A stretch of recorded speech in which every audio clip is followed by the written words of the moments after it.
شعور میں لاشعور میں اچھی طرح سے بغیر کسی کے سمجھائے بغیر کسی کے بتائے یہ بات اچھی طرح سے بیٹھ گئی لیے مرد ہے تو یہ بات اچھی طرح سے بیٹھی لیے کہ میں کمانے کی مشین ہے، میں دنیا میں کمانے کا واسطے آئے لائے. عورت کو گھر کی ذمہ داری سمجھ گئی لیے جب وہ سمجھنے کے لائق ہوئی کہ میرا کام یہ ہے.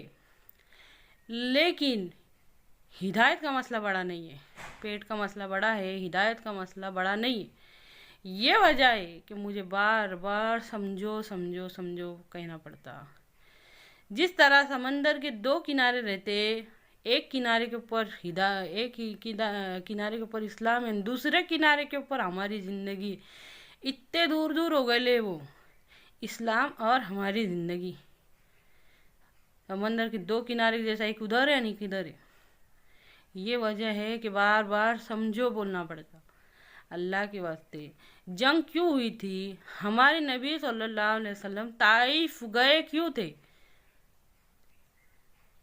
طائف کے جو بڑے بڑے سرداروں کے پاس گئے تھے، انہوں نے ہمارے نبی صلی اللہ علیہ وسلم کی پاکیزہ ہستی کو، ہمارے نبی صلی اللہ علیہ وسلم کے جیسے انسان کو بے عزت کرے تھے. طائف کے سرداروں نے کیوں گئے تھے؟ دین کے واسطے گئے تھے نا، دین کے واسطے گئے تھے.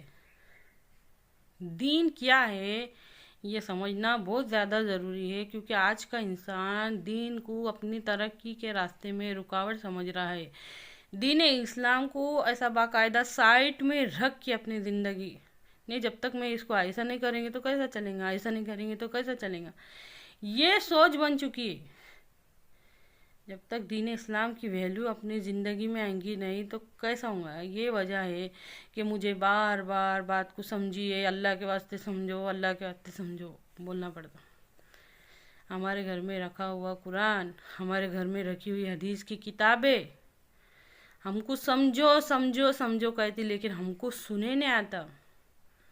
اچھی طرح سے سمجھیے اس بات کو، غور کر کے دیکھو کہ وہ کیوں ہے. بند کر کے رکھنے کے واسطے تھے وہ نہیں. ہمارے نبی صلی اللہ علیہ وسلم صفا کی پہاڑی پہ چڑھ کے جو دعوت لگا رہے، کہانی ہے یا حقیقت ہے؟ سوچ کے دیکھو. یہ سب کہانی ہے، یہ باتوں سے کتنا دور ہے. ہم خود دور ہیں، ہماری اولاد دور ہے یہ سب باتوں سے. سیرت النبی سکھاؤ ہمارے بچوں کو. یہ سب کہانی ہے.